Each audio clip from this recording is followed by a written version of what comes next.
dari mana datangnya ide untuk dakwah bareng pendeta dan Habib? Nah, coba dari mana? Siapa yang mau cerita? Ini yang punya pasti Habib ini ya, jeda nulis ini ya. Nah, coba cerita bagaimana awal mula muncul gagasan seperti ini?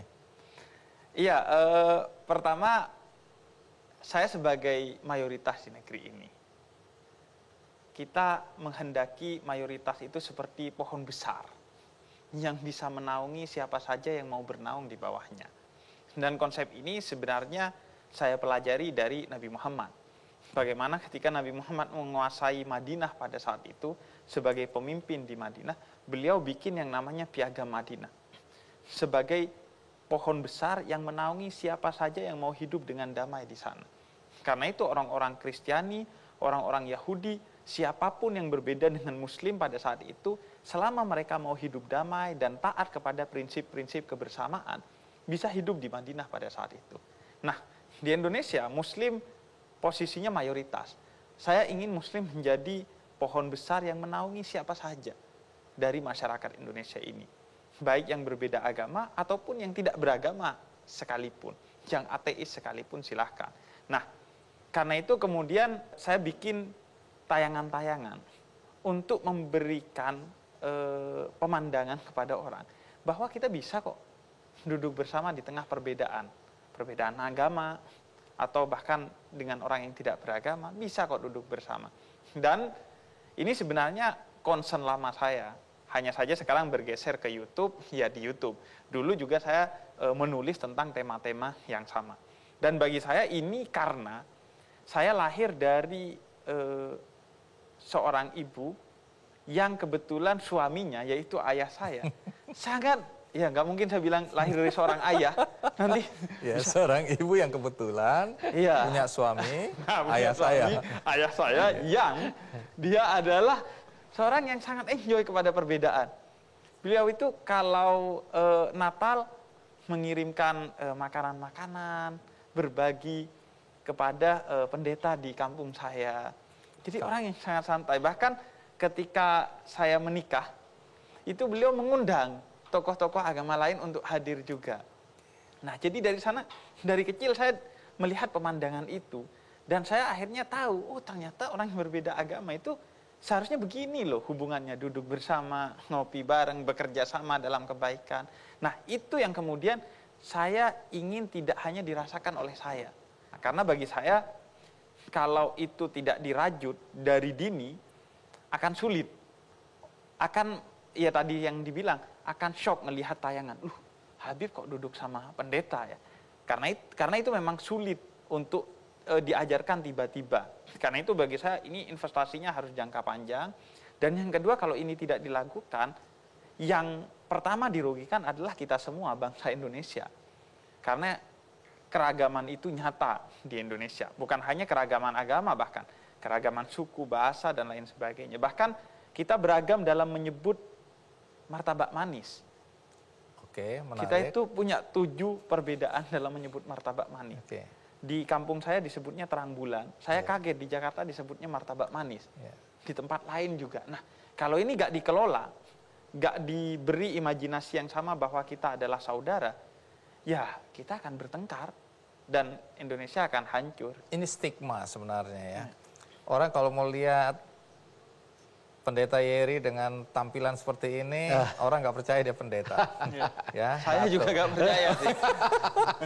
Nah, kemudian orang melihat Habib dengan tampilan anak muda seperti ini, mulai juga gamang dia melihatnya. Ya. Tapi sebenarnya biasanya Anda berdua ini berdakwah atau khotbah di mana? Segmentasinya atau di acara-acara seperti apa? Mulai dari Habib dulu. Kalau saya kan, kalau di masjid itu sudah banyak ya pendakwah. Saya pernah diundang satu masjid untuk khutbah Jumat, tapi saya tidak menerimanya karena bagi saya khutbah Jumat itu bukan hanya butuh ilmu, tapi butuh kekuatan batin yang matang. Tapi informasinya itu setahun saja satu khotib hanya dapat jatah 1 mentok 2 kali. Saking penuhnya pendakwah di masjid. Dan itu baik. Tapi masalahnya masjid itu sering sepi kecuali Jumatan. Nah, banyak anak muda yang sekarang mayoritas dari populasi Indonesia itu tidak ke masjid. mereka ada di kafe. Bahkan bulan lalu saya bikin majelis di pinggir pantai di daerah Banyuwangi, Jawa Timur sana. Jadi akhirnya kita dakwanya biasanya di kafe.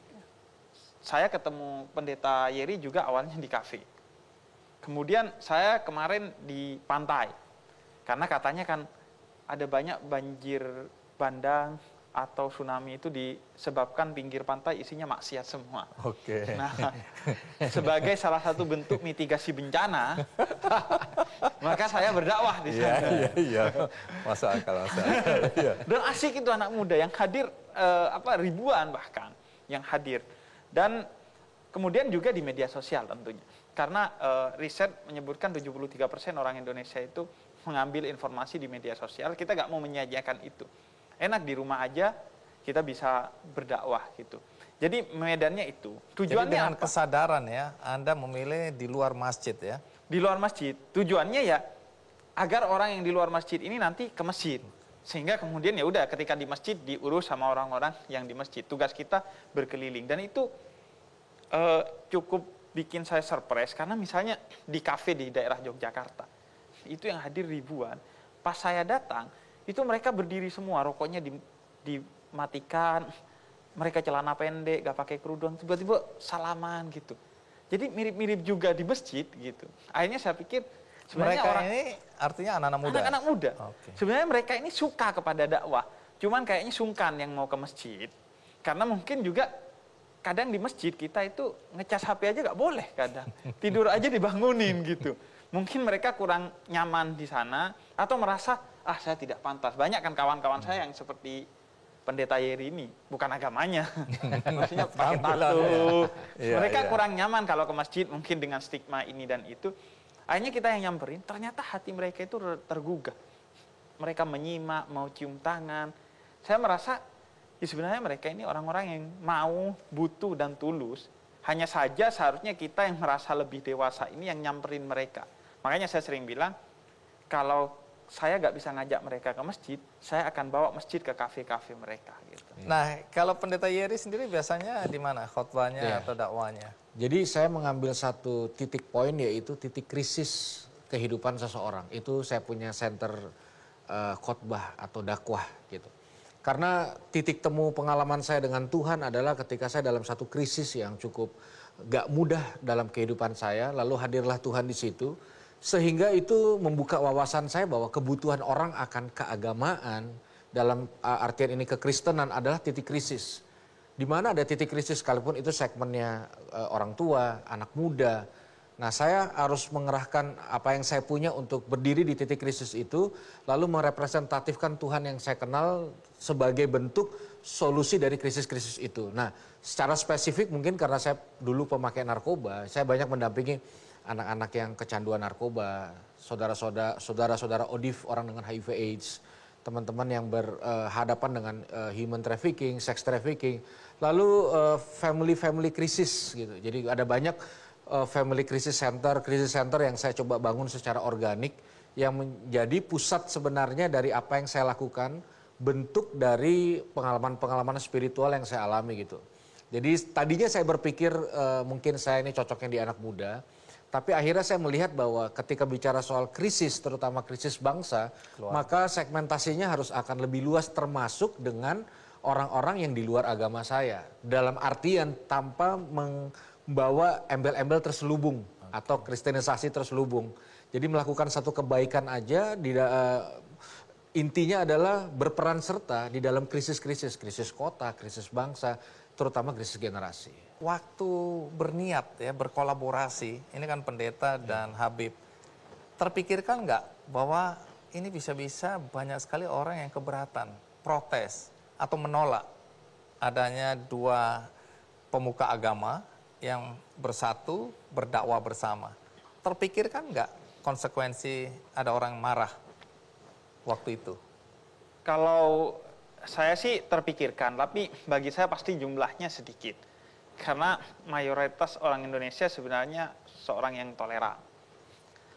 Mungkin ada orang yang kaget ya, tiba-tiba Habib duduk sama pendeta. Karena tokoh agama Islam saja duduk sama tokoh agama Kristen aja cukup mengagetkan, apalagi ini Habib gitu tiba-tiba duduk sama pendeta. Sebagian kecil banget ada yang kemudian mempermasalahkannya. Permasalahannya apa biasanya mereka? Mereka biasanya ya mempermasalahkan ya udah dakwah itu sendiri-sendiri saja. Kemudian ini katanya bisa membuat agama jadi rancu karena kita sering berbicara tentang titik temu agama-agama.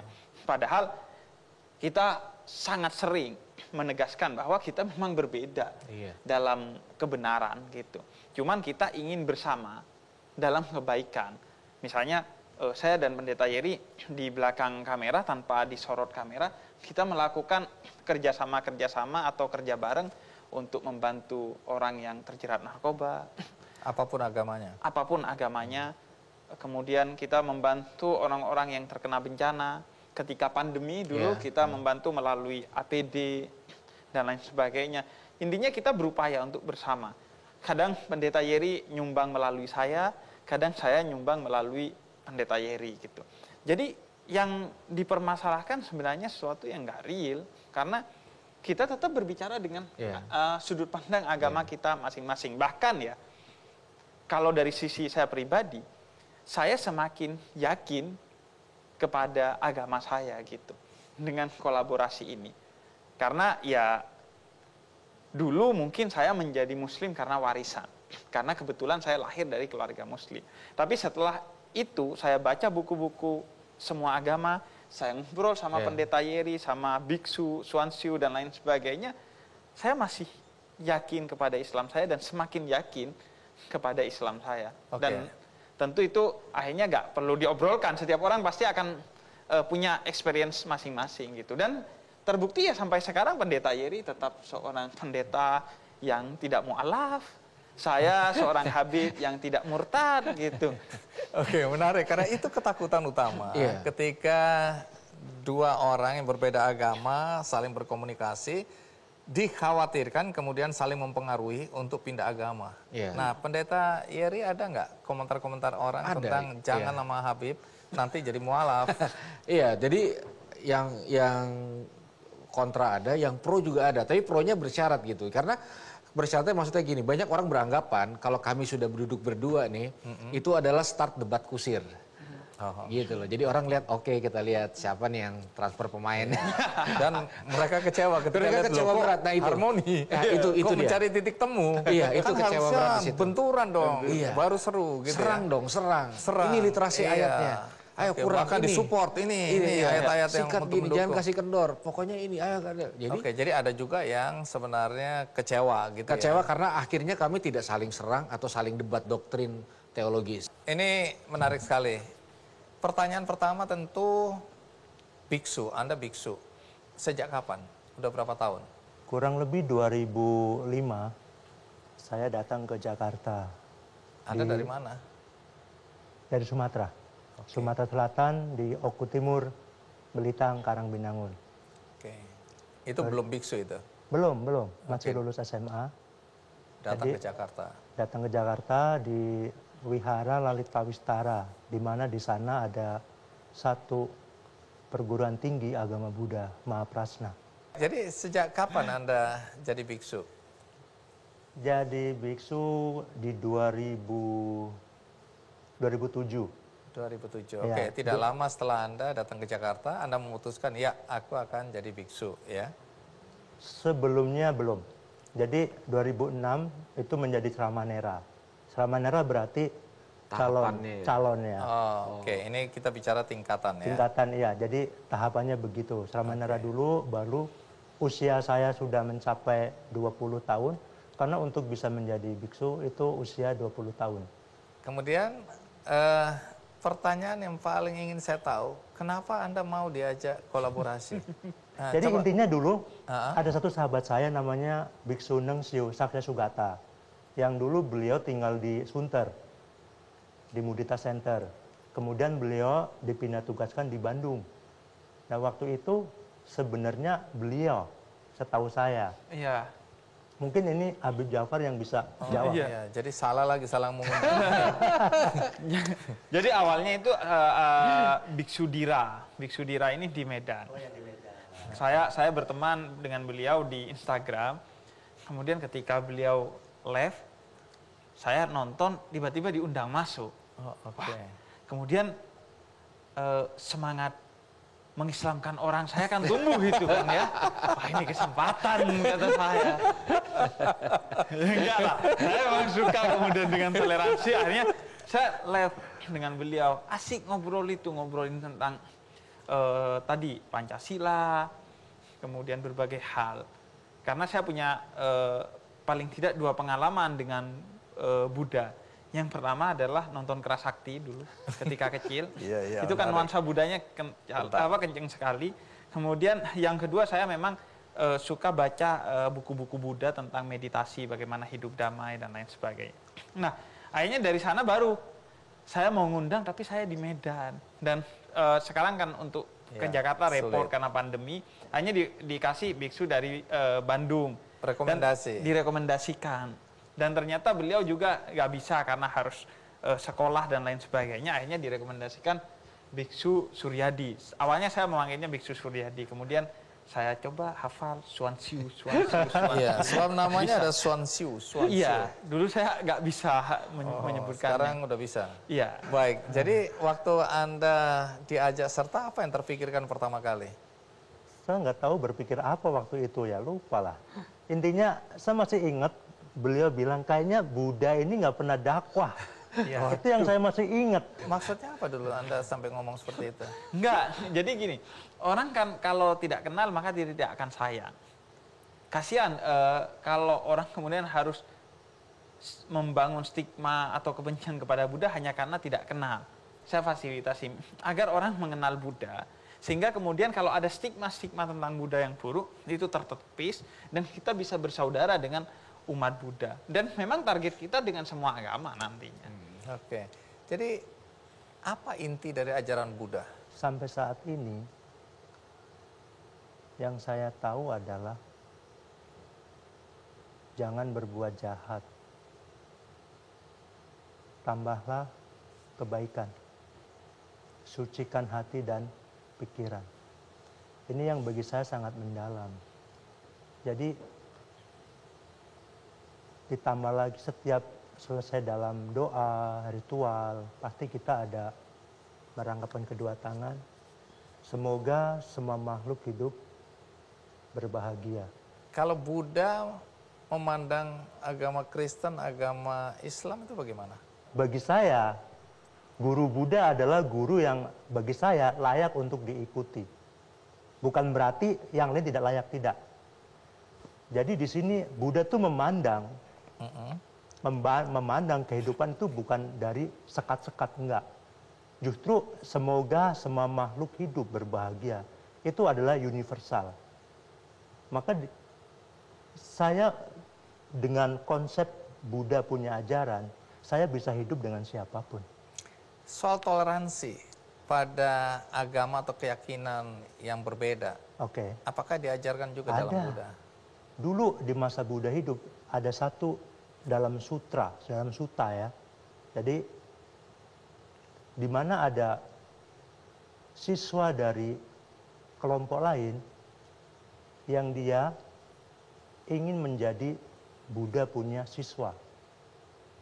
Tetapi di situ Buddha tidak serta-merta secara langsung mengiyakan sampai 3 kali untuk berpikir ulang.